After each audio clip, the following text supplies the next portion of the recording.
Hello, welcome to this week's episode of Pit Against a Live Flesh and Blood College Show. I'm William Table and Legs, joined by my constant co-host Kevin Smurphington. Kevin, what's up? What's up? Pit Against is a live college show. If you'd like to be on air talking to us about your take, join the Pit Against Discord by clicking on the link that's in the description. Join the writing room channel. Put your hot take in the topics channel. And if we like your take, we'll pull you on for a mic check and put you on air, right, Ridge? But today we're joined by Blade Gaming's store champion, Tim Scroggs, a local. 2 years running. 2 years running. 4 years running. Thank you for coming on. Whoa.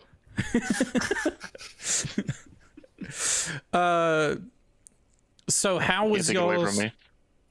No, I don't think we can actually at this point. Nope. I think this is like a permanent title. So how was y'all's... We're in the middle of ProQuest season, right? How many more weeks left do we have? 2 more weeks. 2 more weeks. How's ProQuest season been? You go first. It's pretty good. Tim and I played the same 2 PQs at Star City and Blade. And William, you also played Blade. I was there. Hey, you top 8'd. All 3 of us top 8'd. All 3 of us top 8'd. Yeah. Look at me. You top 8'd your first PQ. Yeah, I did actually. I think that was my first. Yeah, that has to be my first top 8 at a PQ. So. That's sick. Yeah, that's awesome. You just started 3-0 as well. Like that was, you were just like locked for top 8 as soon as you could be. Like that was the super cool and the super depressing part, because like when you go 3-0, you're like, heck yeah. And then I ran into 2 enigmas in a row, and so you get into top 8 depressed. You also put one of the enigmas as going first. It was, I think statistically there was no shot either of those games. Like genuinely. You could have. That matchup is hard but winnable for Victor. But yeah. Hard, definitely. Okay. SCG was draft. It was 10 people, which means you draft as a 10-man pod, and then you cut to top 8 and you draft again. Which is rough. Weird. Only 2 people don't make it. Only 2 people don't make top 8. Which 2 people didn't make it, or one of the 2 people who didn't make it. Yep. But the next day, I was solo Aurora and went 3-0 in the first draft pod, and then died in quarters. Solo Aurora at a 10-person pod. So in pack 2, like pick 5, I get a burn up shock. Or pick 4, I get a burn up shock, and I'm like, sick. Did you have pack a 3 at that point? Basically, pack 3, I get a burn up shock on like pick 6, and I'm like, there's no Auroras at this table, or both of these literally missed the other one by 1 seat. No, there were none. You were complaining about Sprinkle, who ended up winning, in that they were allowed to run rampant on Wizard, but it sounds like that first draft you got to run rampant. I was her only loss on the day. I have been her only losses in draft since this set has come out. That means you're the best drafter in the set, right? I draft decks that can beat that archetype because that's all she plays, and she's in every draft I go to. It's pretty every good. Single one. Yeah, I ended up dying in quarters, drafting Aurora again, but my seat was not nearly as good. I did not have a Blitz deck this time. My first deck had like 9 red lightning cards. It was really good before burn up shocks. That's pretty good. 9 red lightning attacks? Yeah. God damn. Like somersault, flittering charge, tripped light, fantastic, lightning form. Like those. 9 red lightning. Yes. That sounds good. My second deck did not, so I was out in top 8. And then Sunday was CC at Blade. Yes. And I decided I didn't want to play Enigma for this season. So I played Prism because that's all I know how to play. So Kevin, as he is known perpetually online, the Illusionist main? No? Mark? Nope. Nope. What I was just your record played a come lot out of with? 4-1. It's not bad. Yeah. I lost round 3 to Natalie, who also was top 8. I think she ended up 3-2. Well, Kevin, that's spoilers. If you have 4-1 and you lost in round 3. Sure. What? Wait, no, that's just the draft. That's just the That's the just Swiss rounds. Swiss. That's just the Swiss rounds. I was in my own head. Yeah. Now I'm the one giving out spoilers. Okay. Yeah. Going to top 8. Nah. It's us 3. And Yeah, you two are both locked at 3-0 yeah. after 3 rounds. Oh, you were 3-0 I started too. 4-0. Yeah, you started First 4-0. seed. You were locked first seed because you were the only Kidding. 4-0. 5-0, you gaming, dropped your as they last say. round. Yeah, you scooped your last round because I you were locked scooped my already. last round to go get food. Yep. Smart. Smart. Yeah. So it was a pretty good Swiss set for each of us. William, you got paired against Brendan. I got paired against Natalie for a rematch, and I got Tim, paired against Diana. on yes. Count Your Blessings Blessings Bravo. I had one of the craziest games I think I've ever had in my life That was in that sick. top 8 game. That was sick. I played very weirdly first cycle, had some fine turns. Had a turn where I double pitched Sigil of Solace to the bottom of my deck. That way I could put What the up fuck? a For Gone in a Flash, shoes. cycle, Gone in a Flash. Turn where I went Gone in a Flash, break boots, Sigil, Gone in a Flash, Sigil. Into pitch away my Gone in a Flash. Yep. Because I had pitched up a burn up shock earlier that game. Yep. To where I could set up the burn up shock with a Gone in a Flash, blink, Gone in a Flash, blink, sword, Gone in a Flash with a Press. press, Holy and frick. make it hit. It was I had nuts. I also poisoned the world for 20 value. What the frick? It was the 8th Count Your Blessing, and it was a red one. So it was 3 plus the 7 in the bin.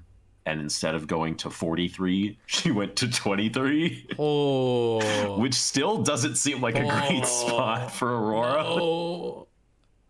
But Holy frick. that's It was a wild one. that game was sick.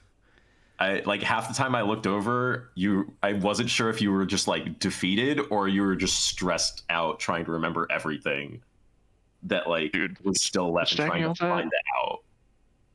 It was hard. I mean, Yeah. it's not that hard, but like it's hard. You Nah. still have to do stuff in the meantime. Like Yeah. you can't do nothing. Yeah, like I still kept her like around the high 30s Yeah.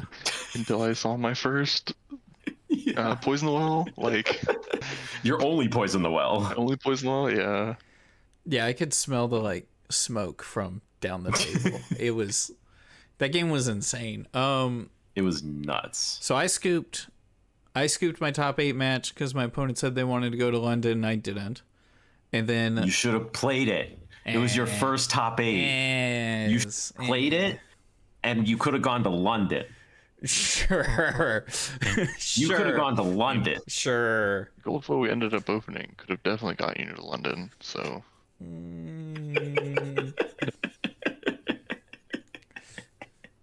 That it paid for something.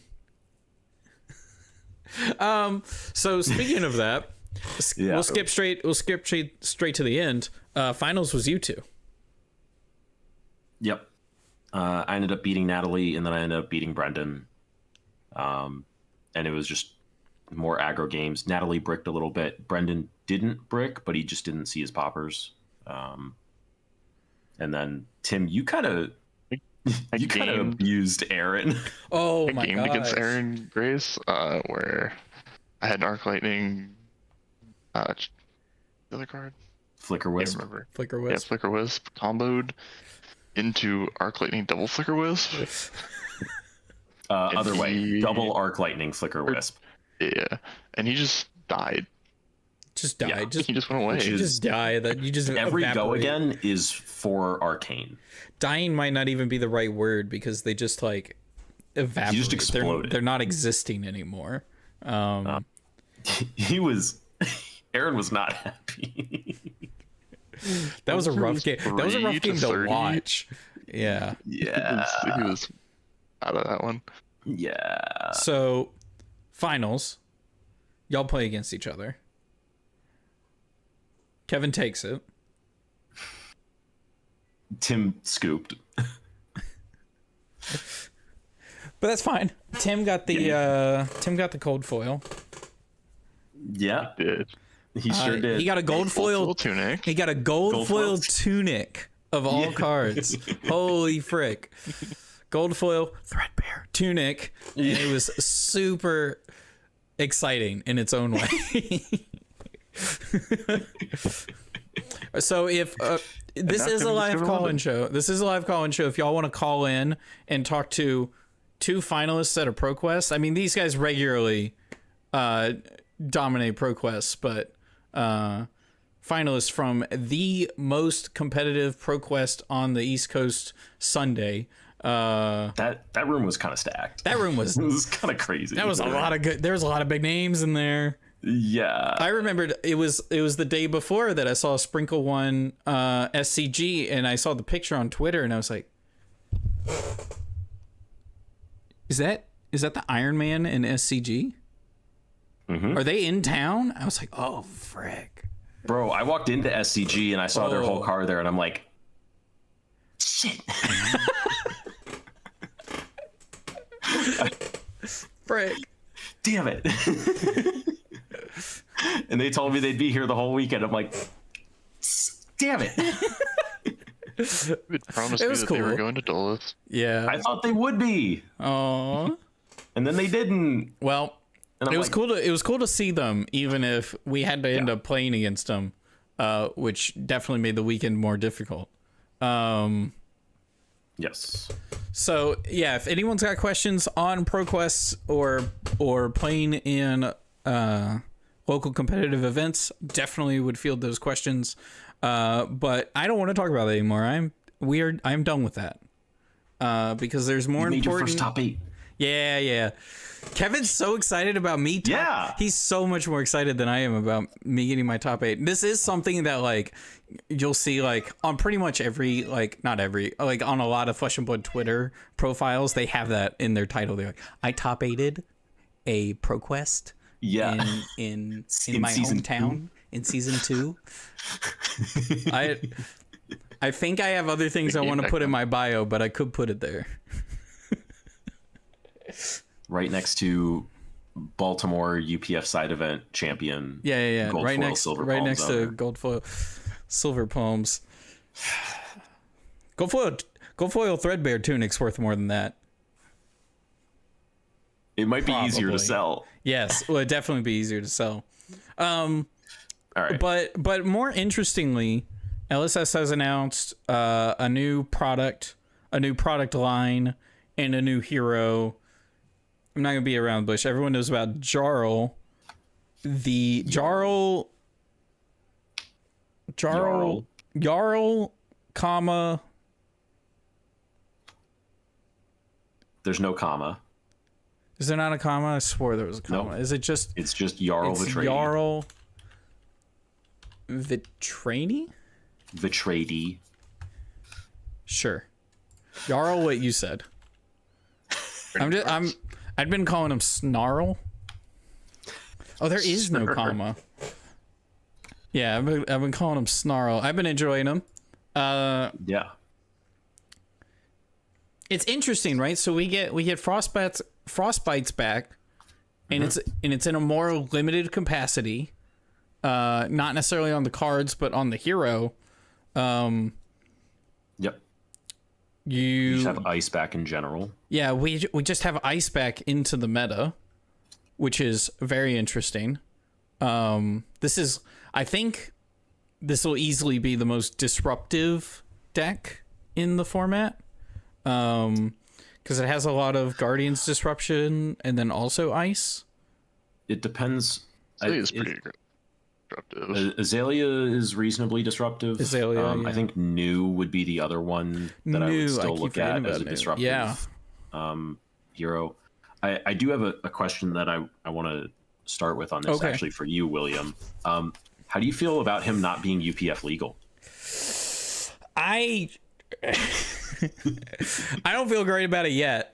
I have full confidence he's going to be UPF legal, specifically because someone pointed out that his cards just say if Jarl, which that's the whole thing. I think Mara was freaking out about. It was like Jarl specialization. Which she was freaking out for the reason that, according to like the way the language works in the real world, Jarl is a title and not a name. But we have also taken. We have a lady named Melody, and we have we also have a language in Imperial that does not correspond to any language in real life, even though it's an amalgam of 3 different languages. Like that doesn't matter, but it does just say Jarl, which implies that there will be a young version, or just other Jarls in the future, or they could go by the real life rules. And there's other Jarls who are not the same character. But not the same. There will likely be there will be a young version at some point, I assume. That being said, I don't think he'll be in a limited set, on at least one that looks like Rosetta. Ooh, we'll get to that in 1 second. I'll wrap up the question. Yeah. You said, how do I feel about him being in UPF or not being in UPF right now? And what I have to say is, if I had a UPF event coming up, I'd be like a big one, like an event where it's like you need to register for this thing. I would be very upset because I would want to register to Oldham, and you can't register Oldham. You would get destroyed. Targeted. You would be targeted so hard. You cannot register Oldham. Unless you're there to like lose and make everyone have a bad time, which maybe that's what I want to do. But Jarl, I think he's got enough restrictions on him, and he doesn't have the same stigma yet of Oldham. You could get away with having him at the table for at least a turn or 2. Sure. So, I don't know. I'm excited. I don't have any big events. Like I'm not going to Worlds. So if they have a UPF event there, I won't be able to. I don't. He wouldn't be legal there anyway. He wouldn't even be legal there anyway. So it would be London or a calling side event. If there is a young hero, it's not coming down for a minute. Potentially. You brought up him in a limited space.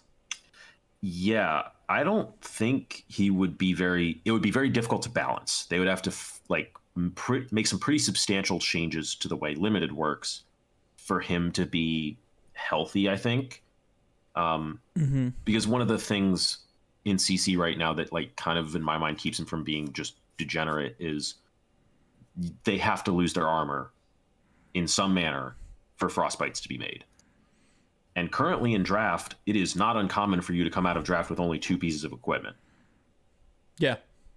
So if he just plays 2 ice cards, he gets a yellow Arctic Incarceration on top of whatever else he's doing, which presumably comes with some other disruption because it's ice.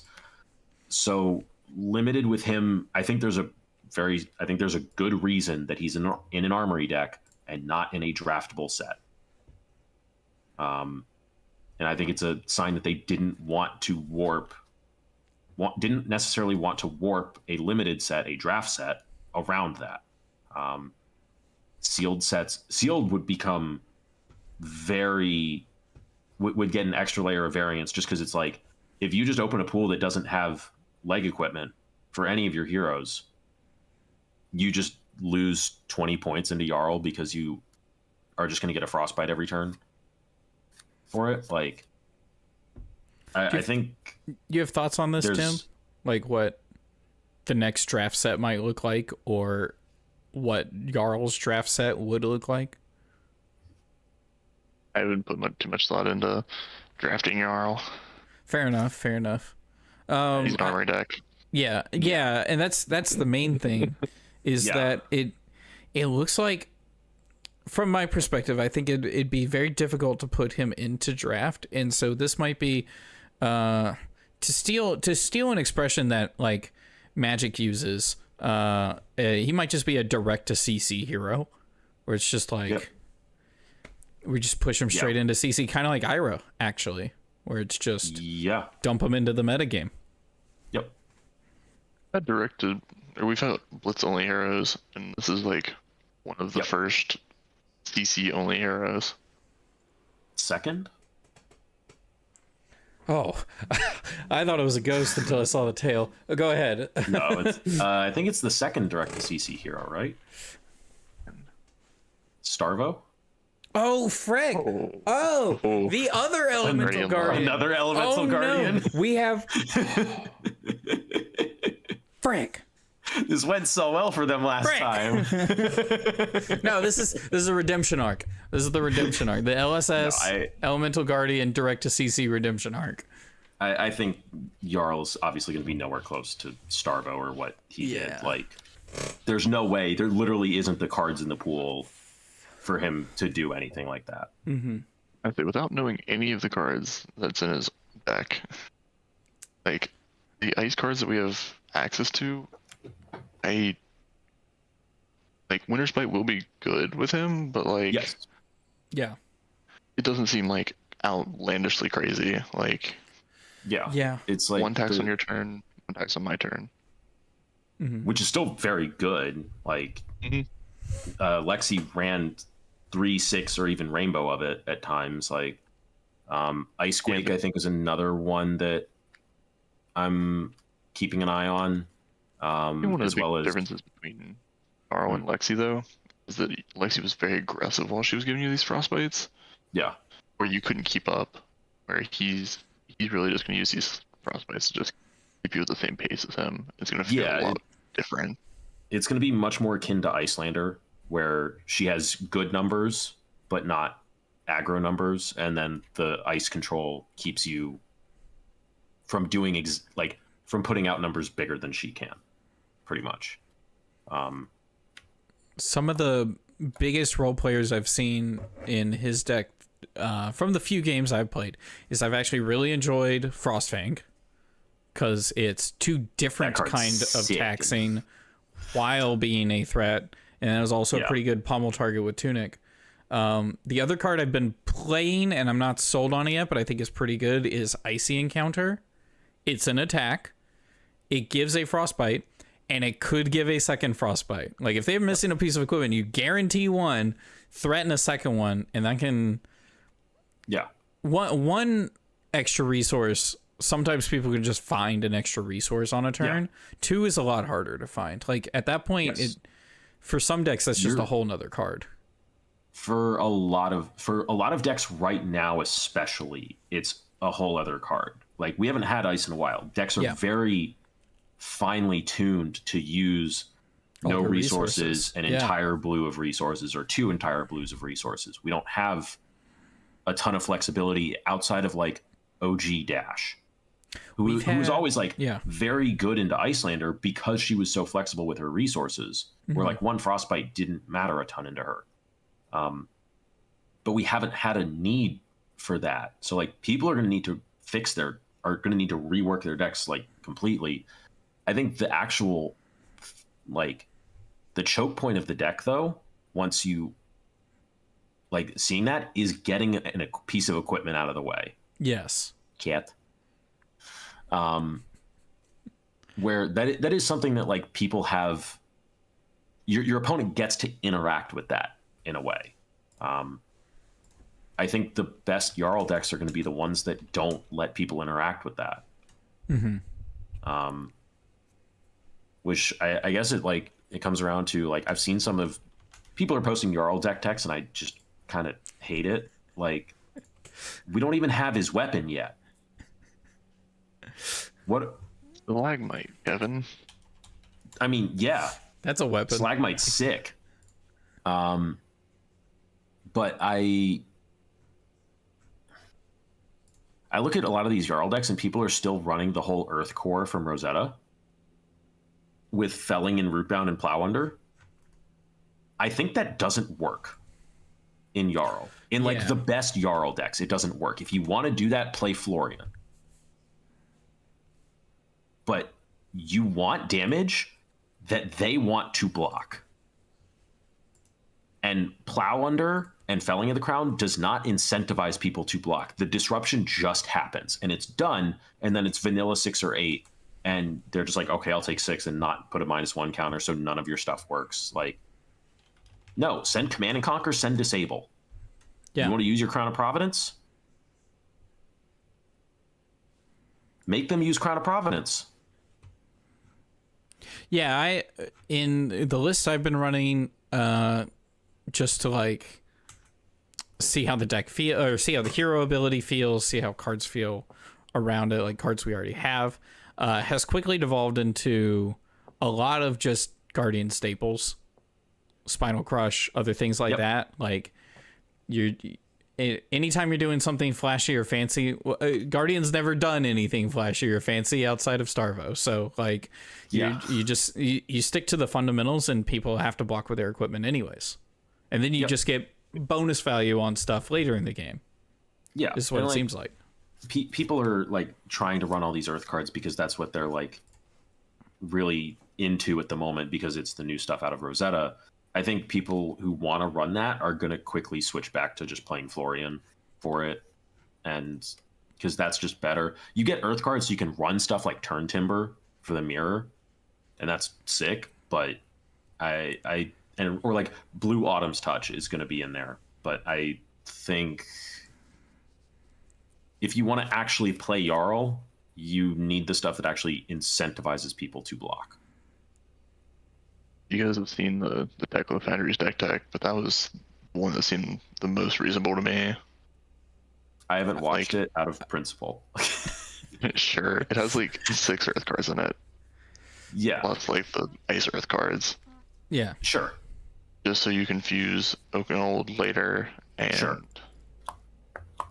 I feel like that's the amount of Earth currently that makes sense to me as well. And you have I wouldn't be Sotomar to surprised. recycle them. Yeah, I honestly wouldn't be surprised if you only ran like 2 Oakenolds and then you had the Sotomaros to actually like put them on like into your pitch stack where you can use them. I think they're going to be 3 for 7s more often than people want, or 3 blocks more often than people want, even though you have 4 cards that like 1 card fuse it. I don't know if you remember near the end of Oldham that he was running 1, Yep. the mirror, and then single cycling it. Yep. Like I that. remember that. We were not running much. Nope. I remember watching Pat Eschke do that at Battle Hardened Richmond. So good. That game was nuts. No, I think he is going to lean slightly more ice than Oldham did in a way, even though Winter Swale was a thing, because he plays ice cards better than Oldham did. Wants the playable ice cards, where Oldham wanted just the 3 block ice cards. Yeah. True. 3 block blues. Which And that was it. I think is interesting, because you're going to have to start looking at, like, if you want to play these ice cards, then they have to be good ice cards. And a lot of the good cards are red cards. And so it's like, okay, what red ice cards do you want to play? I'd assume, right? What are you going to say? Except for 2 of them. Well, if they're majestic. There are two blue ice cards that I will snap put in this deck. Sure. And it's Cold Snap and Polar Blast.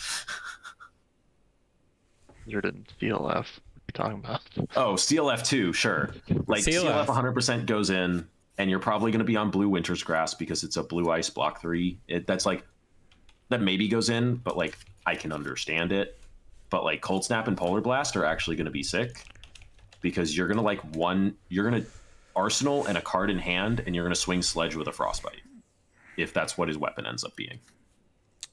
You could tunic. You really want my ice cards to be blues, I feel like.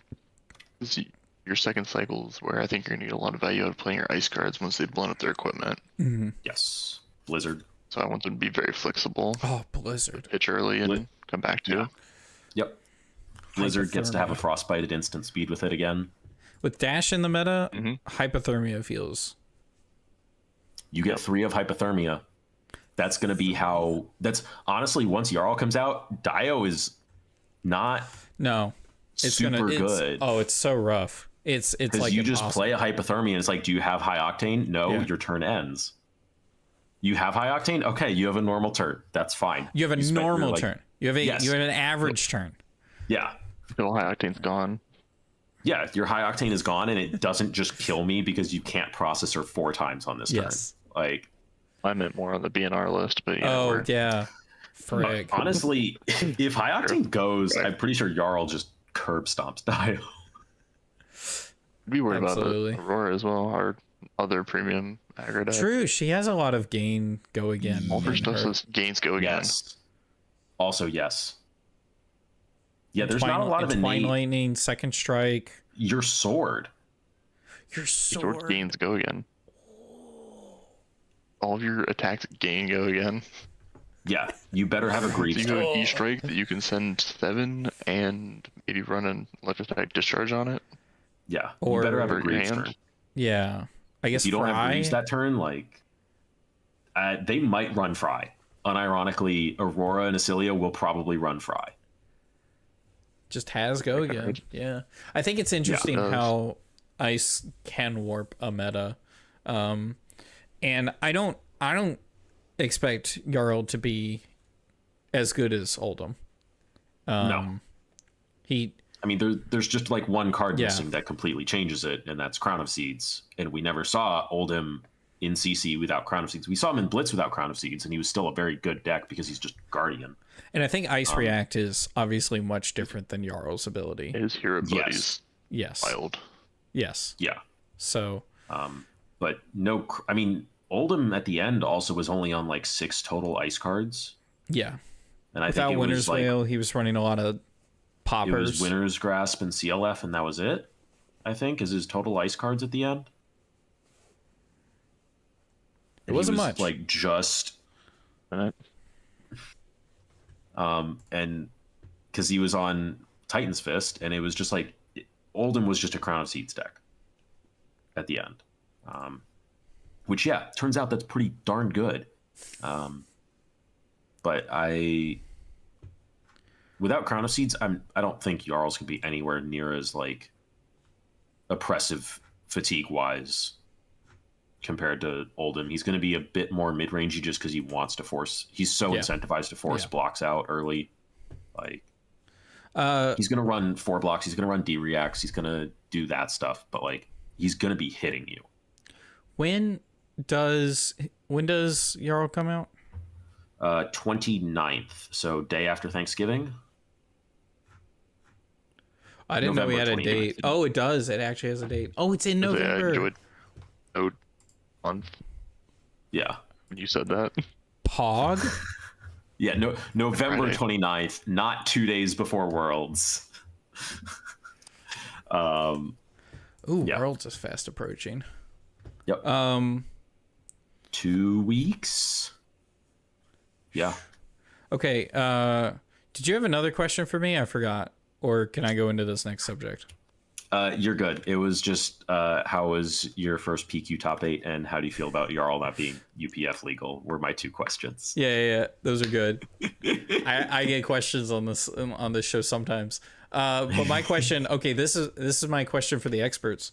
Tim, I'm feeling bad. I forgot to like prep you before this, so you could just have some like really hot, spicy, out of the gate takes right now.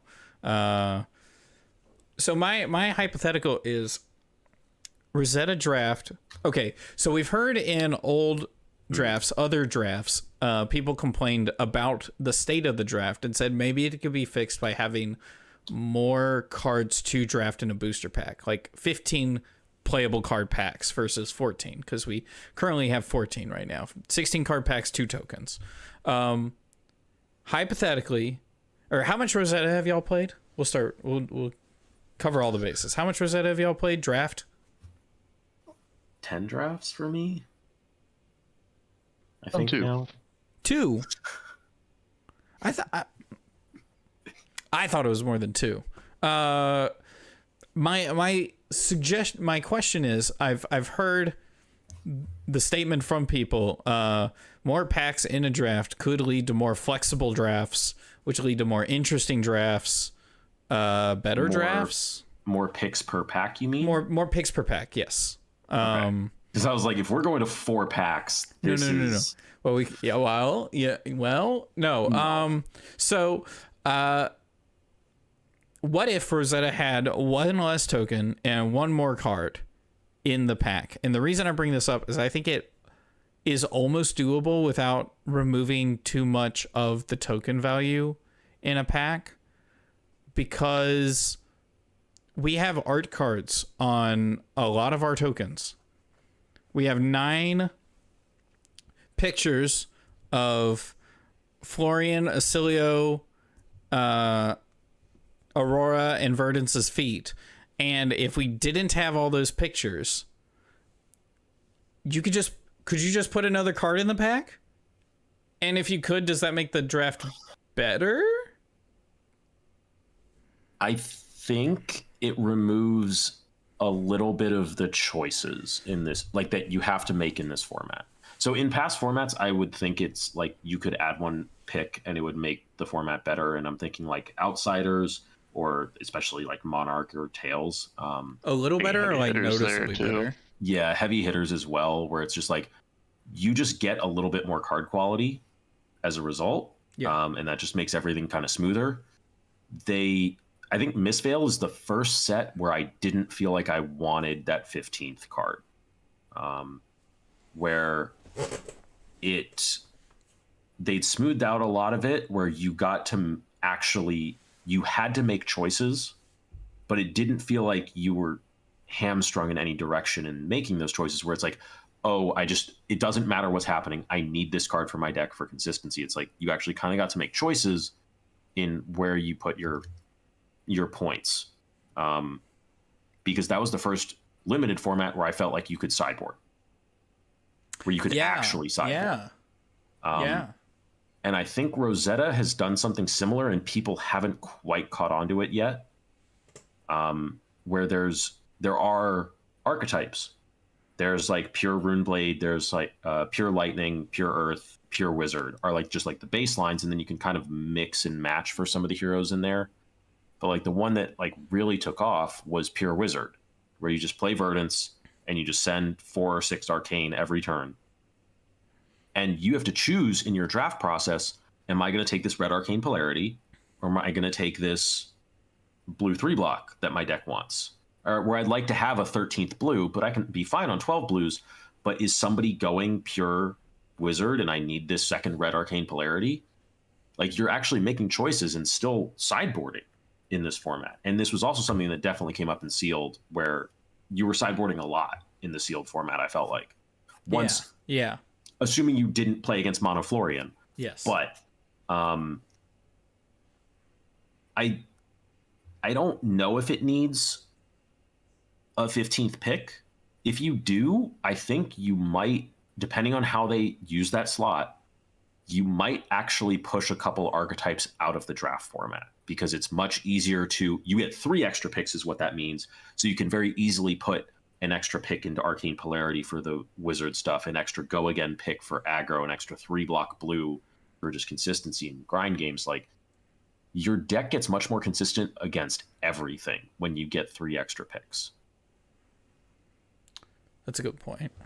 So So you don't want a 15th card. I would be okay with them not giving us a 15th pick in this format, and I definitely can't say that for every format. What's your thoughts, Tim? I've only played the formats where I would love an extra card in the pack. I basically skipped Breath of Mistveil. I just didn't have a reason to play that draft format, so I just didn't. Yeah. And then draft's never been my favorite format, so I haven't done a ton of this set. Fair enough. But I do remember practicing a lot for PTLA and Nationals over in Vegas, and those formats felt like they wanted those extra cards so bad. Yeah.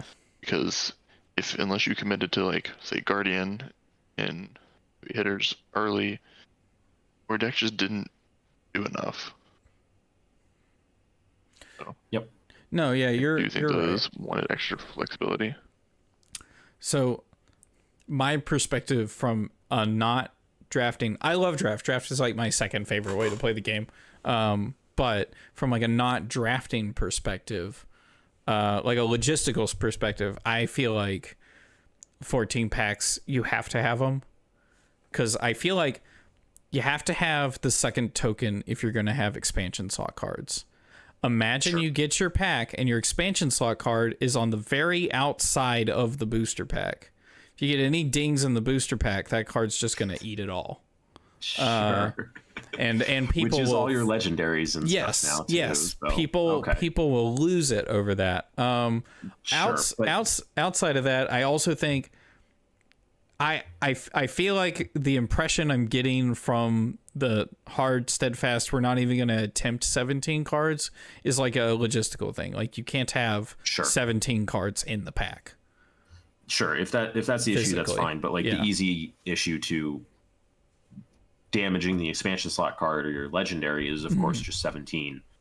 If it's a logistics thing, then I don't know, figure it out. Like you did that with Outsiders when you had like a different amount of rares in each pack. True. Like, you've had these questions, and we saw this in Outsiders where there was differences between the Belgian coalition and the Japanese coalition, where you would just have different pack structures, which means you're drafting differently. Yeah. And then they mixed those at PT Baltimore. I think that's great. That was so and it was great. Wild. I loved tables you would have. I think the more I thought about it is actually so like welcome to Wraith. The rares were in the center of the pack. Yes. They could just put the legendary they could also in the just, middle of the pack. Well, no, because it's a legendary that you don't. Are they just going to put a token or a legendary in the middle of the pack? Maybe. I think you don't. Beginner friendly as well. Yes. How do you like? They see this card and it's just an equipment that's a foil, and it just looks like it's normal in the pack, and they don't know to take it. True. Good point. Where it's like it's just take the last two cards out of the pack. Those are not playable. That is very simple. Yeah. I don't know. It's much cleaner that way. I think Kevin's right. Initially, at the very beginning, just have drafts where you want 14 card packs. Yeah. Which they've gotten much better at. Easy. Done. Ship it. Gone. I mean, as there are complaints about the draft format, it's probably started a while ago, but like pretty heavily like a year and a half ago. And they have that year lag in design timeline from when we see it. Yes. And they're probably like, hey guys, hold up. Yeah. Yeah. It's fine. No, that's, we're getting to it. Give us a second. They're like, we fixed it. You won't see it for a minute, but we fixed it. We got it. Yeah. They're just sitting there like, Rosette is so fucking good. These shits don't understand. Like we have to listen to them harp on this shit for a year until they get this set. Heavy Hitters comes out and everyone's like, oh, what a refreshing draft. And they're just like, and they're sitting there knowing that in a month we're gonna hate it. Yeah. And we did. Okay, I think the last thing I wanted to bring up was y'all run the gauntlet when it comes to local tier competitive events specifically, right? How many ProQuests are you running this year, Kevin? Well, you don't have to run as many as you need to now that you've got your win. Yeah, I'm still going to. And Tim, are you going to 6 as well? I'm going to be a 5. You're going to be a 5? I could go to the first weekend. I went to a concert instead. Now, I like to, only surround myself with people better than me. And so everyone is, a lot of the people I talk to about Flesh and Blood, this is just like their standard. You go out to all these PQs and then you just win one and then you go to your big event afterwards. And it's like, that's just the roadmap of the player. But like 95% of players aren't winning a PQ. Some are just casual players and they'll participate in the event because it's the big event this week, or it's their local event this week instead of an armory. Yep. But there is just a good number of people who aren't they haven't won a PQ yet, they're trying at it, or they're working on it, or maybe they've won one, or maybe they top 8'd like I did. What's the secret? How do you churn them out? How do you get it out? Win the events. How many have you won? Kevin, you've won 2 now? 3? 3 if we're including this one, which it counts. It definitely counts. You won it. I have gotten my invite to the PT 3 times. Tim, how many have you won? And I guess I'm also kind of including skirmishes and like I mean Road to National, that's what I meant to say. Okay. Yeah, Road to National. The other one. Is it bad for me to say I don't know the answer, but it's at least like 6? Well, yeah, no, that's exactly what I'm saying. Is y'all have won quite a number of these. Like not 6 PQs, but R10s and PQs. Sure. Yeah. Yeah. What's the secret? How do you win events? Honestly, or not a secret. Like play a lot. Play a lot. Yeah, like the reason that like I did well, especially in my last 2 PQs where I was playing Prism, is I knew the matchup better than people. That's fair. That was just it. Like, and also, people still don't know how to play against Prism. Mm-hmm. Which is definitely a gripe of yours. Yeah. Well, also, like, Prism's I would argue, especially as somebody coming in fresh on Prism, she's not entirely linear, and so it is fairly opaque. Yeah, how she wins the game if you haven't played against her. Yes, but a lot of people who have games against her who've clearly like played test games against her at least, because I think everyone I played against on Sunday has a Prism testing partner or a Prism in their group that they play against. And still most of them didn't understand the matchup. Not most of them. Half of them didn't understand the matchup. And I played Natalie twice, who has Sprinkle. I played Annie, who has Sprinkle. I played Brendan, and then Tim. So I had 3 people that knew what Prism does. Or I had 5 people that know what Prism does. Or 5 games against people who know what Prism does. Jesus. Yes. And then 3 where they kind of didn't, or they didn't have a ton of experience against Prism, or in my opinion, their experience wasn't as good. Yeah. And then that was also when I got my qualification for Amsterdam. It was the last weekend that Dromai was legal. And all the Prisms, or nobody knew how to play against Prism. I looped 4 people that day. Holy frick. One of whom didn't know the loop existed. And it was the second time I'd played him that day when I looped him. And like, well, I mean, I guess I played that matchup more than they had. Yes. And it benefited me massively. I guess that also leads to how you were saying just play more games, because it's not just playing more matchups of the games, but also you're playing, again, a more difficult hero than I was probably playing at those events. And so you have to have more games into that hero in general, just because they're more difficult as well. Sure. I'd also add on to that you're playing games and you're trying to get better at the game and playing the heroes and wanting to win PQs. It's not like you can have fun when you're playing these games, but also try to be intentional about like what you're thinking about. Like, don't just click the buttons on Talishar and number go down and there's a difference between just like you pull up Talishar on your phone at lunch and you just play a game, and you sit down with the deliberate intention of, I'm going to practice Prism into Aurora because there's going to be a shit ton of Aurora, and then Tim sitting down across from me saying, I'm going to play Aurora into Prism because there's going to be 4 Prisms at this PQ for some ungodly reason. Like, and we're both like there, like deliberately trying to get better at that matchup because it's an important matchup. I played 5 games against Aurora on the day.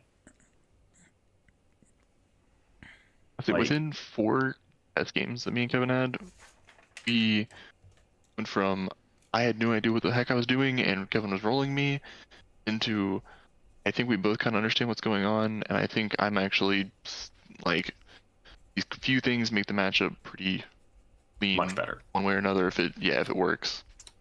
Yeah, like it. I don't think it didn't fully swing back, but I was nowhere near as comfortable as before. Much more even. Yeah. But even then, like the stuff that you picked up, I then could adapt to a little bit more. And yeah.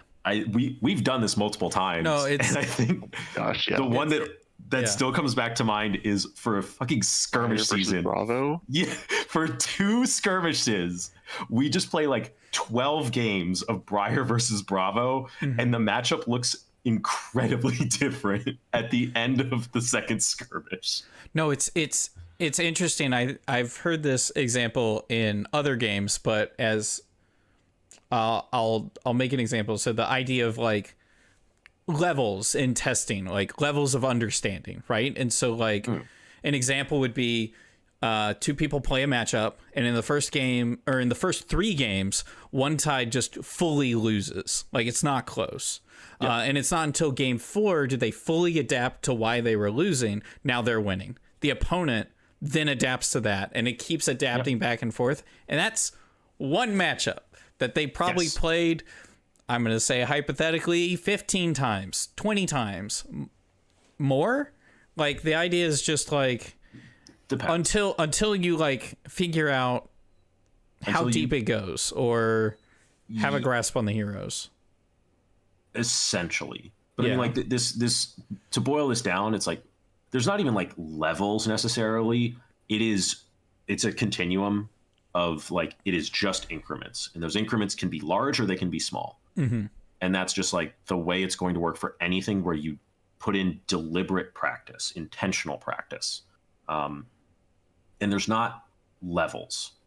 It's just you could jump up 20%, let's say. Let's put a random value on it. Sure. And you might not actually see those results change because you go from like 14th at your PQ where you're 3-2, but you lose early, to 9th at your PQ, but you're losing late, but you're still 3-2.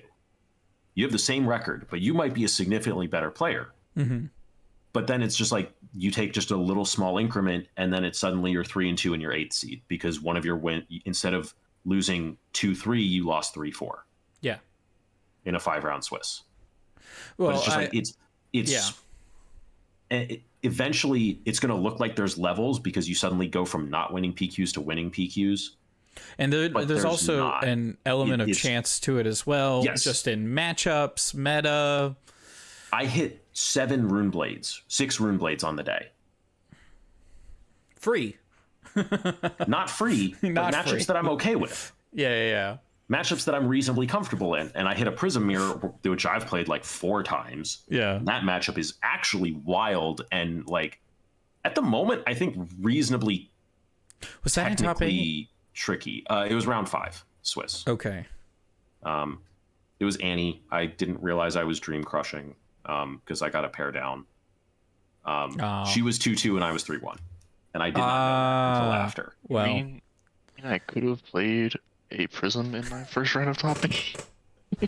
You could have, but then the entire bracket is different, and I don't get Aurora into Zen, and I might face one of the Enigmas, and I don't want that. So, well, it's also like, I mean, there's a lot of what ifs, right? So, like, also, like, a million. Yeah. Like, if I'd have played out my game and won my top 8 round, I'd have matched into Kevin, and then I definitely would have just conceded because I know he's going to London. So it doesn't even matter. I would have wanted you to play that game. I know. You wouldn't have let me concede. Because if you win and you're in the finals, I want you to get that goddamn invite. So bad. Maybe someday. I need to quit my job and do this for a living so that I can play Flesh and Blood as a hobby. That's what it takes. Yeah. So, holy frick. Yeah, no, it's you Go ahead. So just to circle back on some of the other stuff that we were talking about, like I think also having some people that you can play with, and people that aren't in the game but behind you watching, and can ask the question, why did you do this? I feel like every night I play Talent Share games or I play against one of our friends and Kevin's watching and he's like, why in the world did you do that? Almost every turn. Every hand. Like every hand. That's how I felt. I had 2 PQ finalists over my shoulder playing before this. Yeah. Yep. That's our testing. No, yes. What was happening before that game was just like what we do anyways. Yeah. For every game. But so it's like we found a group of people, like if you're wanting to like take that next step, and I know like everyone has said this, and I think Runaways like say this the most, and they have a Discord where you can probably do this really well, but like, honestly, your locals are better for this than I think online Discord you want for most people. In person as much as you can, I'd assume. Yes. Find people who also just want to get better, and then will also are willing to challenge you. Because if people are not willing to challenge you and push you and make you justify the choices you make in game, you're just going to make choices and not justify them to yourself necessarily. You're just going to do stuff because it's just that's the cards. But as soon as you have to actually think about it, 1, you're going to get better. 2, they're going to get better. And then you're just both like everyone involved just gets better. Like that's the way it's supposed to work. But both of you have to want to have that deliberate, intentional practice, that like effort towards improving, which is why it's like, it's always so weird because you go into an event wanting to win but like setting the goal of winning is not necessarily healthy. I've heard this 100 times. I love it. Yeah. Like everyone says this. Losers. Yeah. But it's like, it's so hard to put this stuff into practice necessarily. Like, I still struggle with it. I know going into Amsterdam, my mental was terrible. It was so bad because I hadn't had a positive record in Armory in like a month.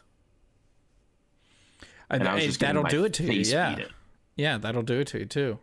But like, then I go to Amsterdam and it's fine. Yeah. Somehow.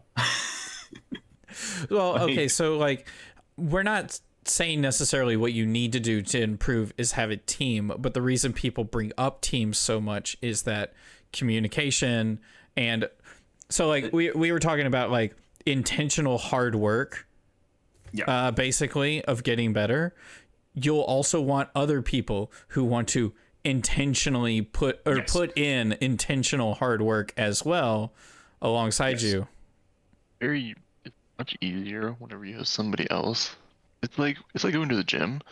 Like, it's hard to keep yourself accountable every single time that you should be going to the gym. When you have a workout partner and they're counting on you to go, like you're keeping each other accountable. Yeah. Just like it was when I was still in Roanoke, it was every Wednesday night because we had armories on Thursdays at SVG. Mm-hmm. Every Wednesday night, one of us, Mar or I, is messaging the other asking if we're going to meet up at noon tomorrow for testing.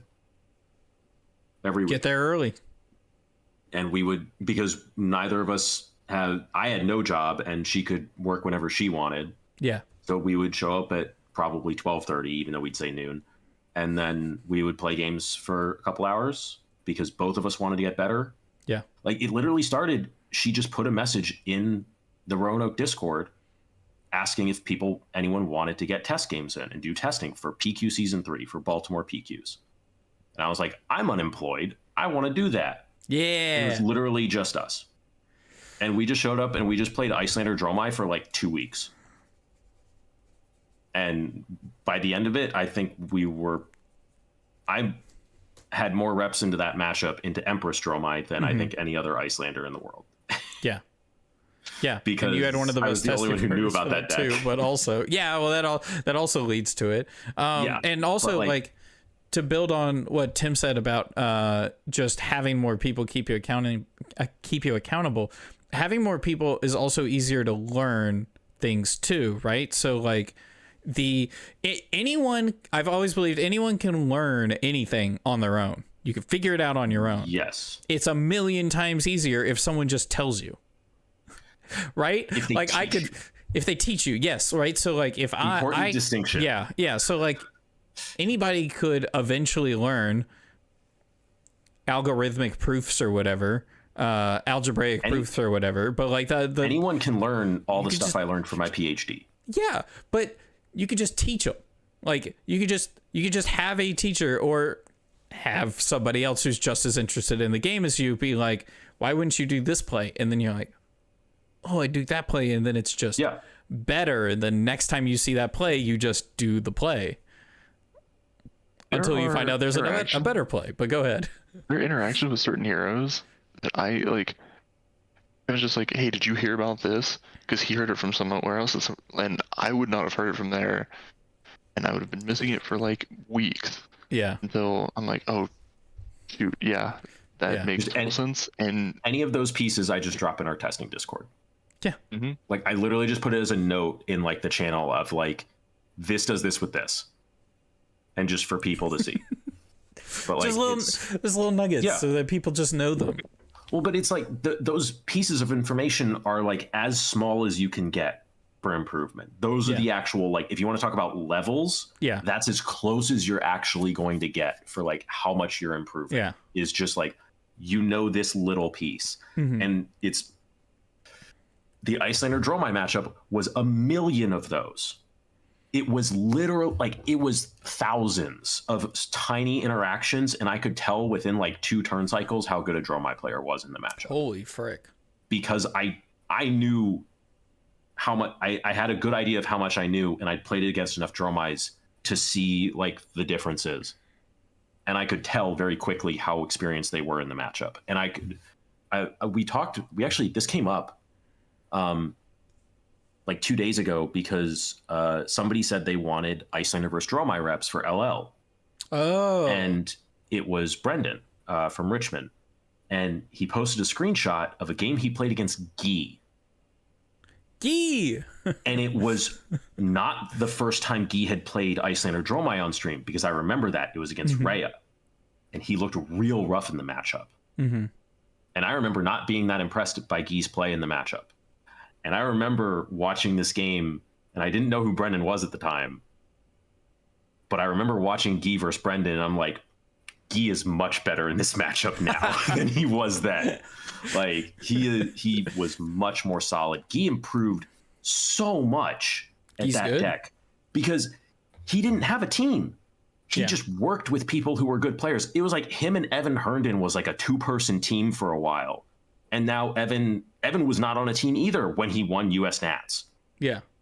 He was just good, and he would test with Tarek and them occasionally because they knew he was a good player and wanted to get better. Like, I think a lot of the best players right now also are just like these people that you can, some of them, they see you around and then like are just like messages half of them. I think if they see you around, you could just message half of them and they'd be like, oh yeah, I'll pick up a couple games. There's something great about this game as well, is that most of the player base is very inviting to help you. Yeah. And it's not like super heavy into secret tech and hiding whatever they're doing. Like most people, like they won't go into purple chat necessarily and advertise what they're doing. But like if you want to talk to them about a hero, they'll talk to them. You can talk to them about it. They'll talk to you about it. You can probably just message Majin about whatever Kano thing you want, or a Cilio or Verdance thing, and he'll just talk about it. I know Rhea will do that for any illusionist she's on. Mara will do that for whatever deck she's on. Like, it's the people want to learn how to play the game. Like the good players are good because they want to learn how to play the game, which means they're naturally going to be more communicative and want to work with other people and share ideas, and so then they're just more open to talk to about things.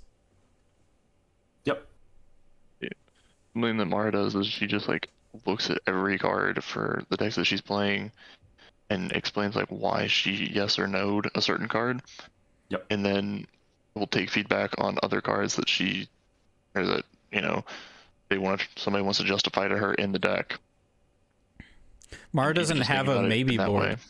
She doesn't have a maybe board because like the whole list of cards is the maybe board. No, she has a maybe board and it's very close to every card that is legal in. Goodness.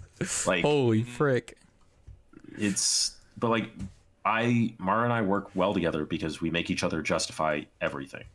Every choice for a card you put in a deck, for a gameplay choice, it's yeah. Well, I've heard y'all. I've heard gotten... y'all talk about cards in decks where it's just like, why would you play this? Why wouldn't you just play this? And it's like, well, I have to play it for this reason. It's like, no, you don't have to play it for this reason.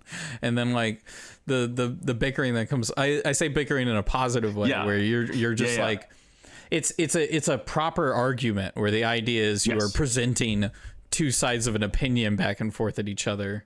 Oh, it's good. We will bicker over 1 point of value on this turn versus next turn. Yeah. And it's like the same, like over like the 2 turn cycles, it's like the same points of value. But we will like very sincerely debate whether it's better to get it on this turn cycle or next turn cycle. Like,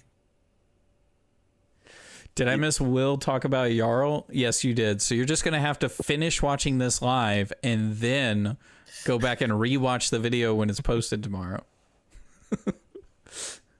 We'll say, I'm slightly different than Kevin on one aspect. And that's deck choice. That's true. I see. I know Kevin is very understand your hero, and I am at least what you've been doing recently. Yes, relatively, yes. Relative to what I've been doing, which I will play one of the best decks in the meta. I will play, if there's a standout deck that there is no competitors to it, I'll just play it. Mm-hmm. And if there are, like this meta, there's like a couple different decks you can justify playing, and Aurora, I will play, and this is where I'm still kind of in the same camp as Kevin, where I will play my play style. Mm-hmm. Yeah. I play what I like playing. Yep. So like I want to play within that tier 0, tier 1. Yes. It is. Yes. Yeah. Primary is play a tier 1 deck. Secondary is play what you enjoy within tier 1. Yeah. For me, I feel like I definitely lean towards enjoying what I play. I have played just whatever the tier 1 deck is, even if I don't like it as much. Like I played Dromai for a while. I get much more unhappy than you do playing a tier 1 deck. Neither of us are Mara. Mara plays whatever she wants and makes it work. Mara will play what she wants, but she played Dromai in like Belittle Phi meta. Which one of those people like can't. Ethan that'll play like Levia, and it will make it work. Yeah. They'll understand the matchup so well that they're at least going to just be a certain bar. Like they're gonna be at a certain level, period. So which I do think is like a testament to Flesh and Blood as a game, that you can do that more than I think you could in other TCGs, where like I don't feel like I'm hamstringing myself completely by playing Prism. I don't think it's good for me necessarily. It's definitely not the best deck by any means, but I'm not like completely throwing out my chances of winning an event by bringing Prism. I obviously would I get like slightly more edge by playing Enigma? Probably. Is it enough for me to like justify it over like the matchup experience that I have in Prism? Not quite. Mm-hmm. But I think there's just less disparity at the moment, until maybe tomorrow, between the best deck and the rest of tier 1, or tier 1 and tier 2. Does Dio come out tomorrow? Yes. Nope. Jarl doesn't come out tomorrow. Frick. I think it's much harder for me to justify playing Prism post Armory deck.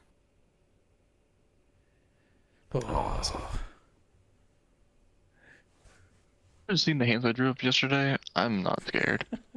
I think she will be fine. I think she's not going to be as oppressive as I thought, or as people are making her out to be. I think she's a deck that I will not have an issue playing necessarily, and a significant step up into the meta from Prism.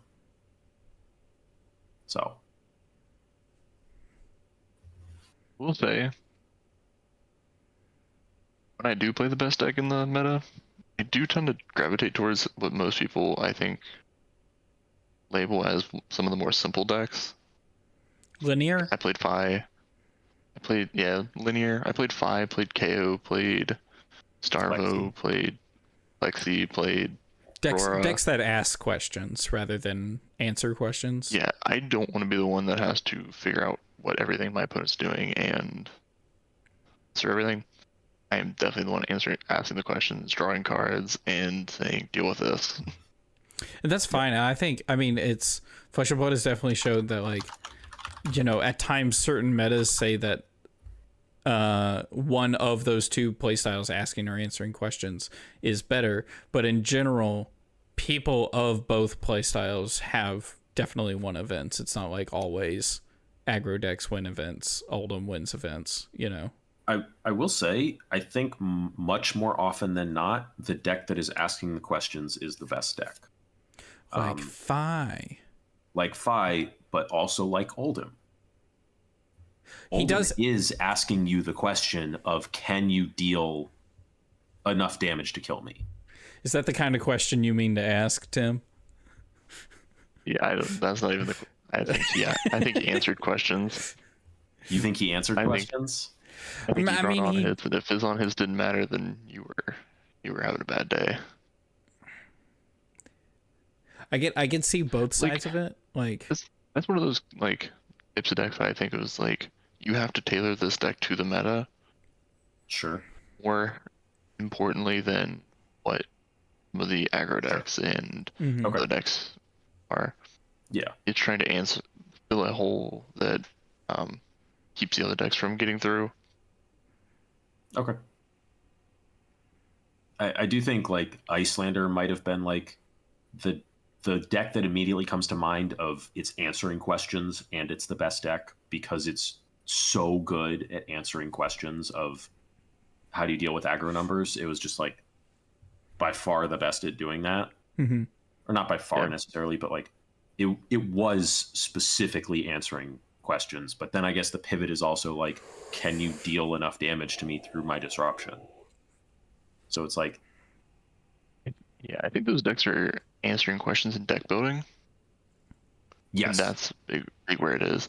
Sure. Yeah. Okay. Or maybe even in like understanding of the game, like fundamentals, because some people won't understand that's the question that's being asked or how to answer a question like that, right? So like if the question is, deal X amount of damage, some people aren't going to be, they're not necessarily going to know how to do that. Now that's a little more fundamental and basic, but like, yeah, even speaking of like some of those like level up moments, one of the things that like I realized whenever Oldhim was big that I didn't grasp for a while was that he's throwing one number and he wants you to play, like he's trying to make you play the game of like block 2, send 2, because he's going to do that way better than you are.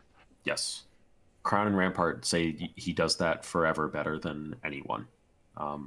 Like we talk about like the Earth Heroes now, like Oldhim is just better than them in that mid-range game, like so much better. Where,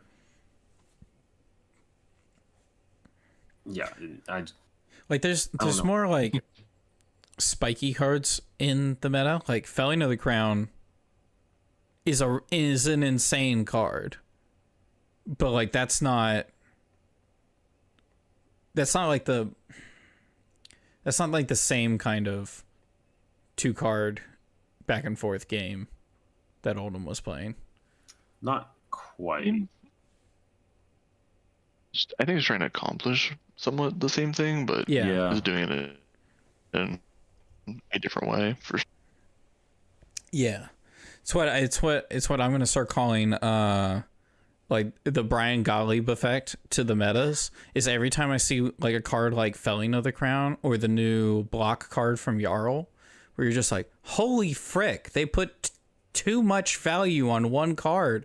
That's Brian being like, this is my variants I'm putting into the game. You can have these 1 of, 2 of cards in your, or sets of cards. One set of card or 2 sets of cards. You have your Codex of Frailty. You have your Mirror Guy.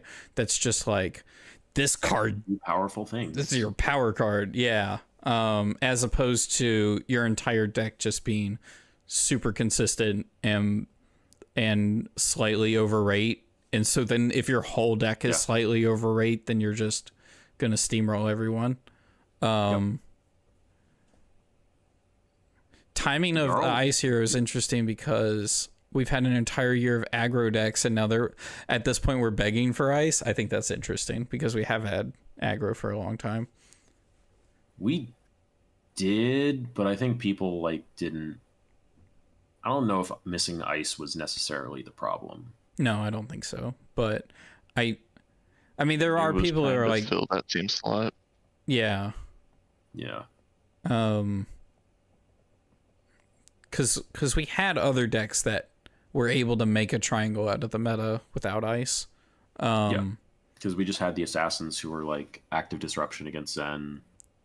It is the funny. Illusionists beat them and lost to Zen. Yeah, but I think most people are just missing their class, which their class was Ice Hero, and they're just like, yeah, I get my ice back. Not necessarily like I get my ice effect back. But I get this class back. Not an ice meta, but yeah. They wanted to play their Channel Lake Frigids. They want to play Hypothermias. They want to play Winter Spites. It's 9:30. We could go into another topic if y'all wanted to, because I feel like we could sit here and talk for the rest of today and tomorrow. But if you want to wrap it up, we can wrap it up here. I think I'll say wrap it up here. Wrap it up here? All right. So Tim, thank you so much for coming on and talking. It's fun. I mean we talk pretty regularly anyways. I know you and Kevin talk even more than that. I like your perspective of the game.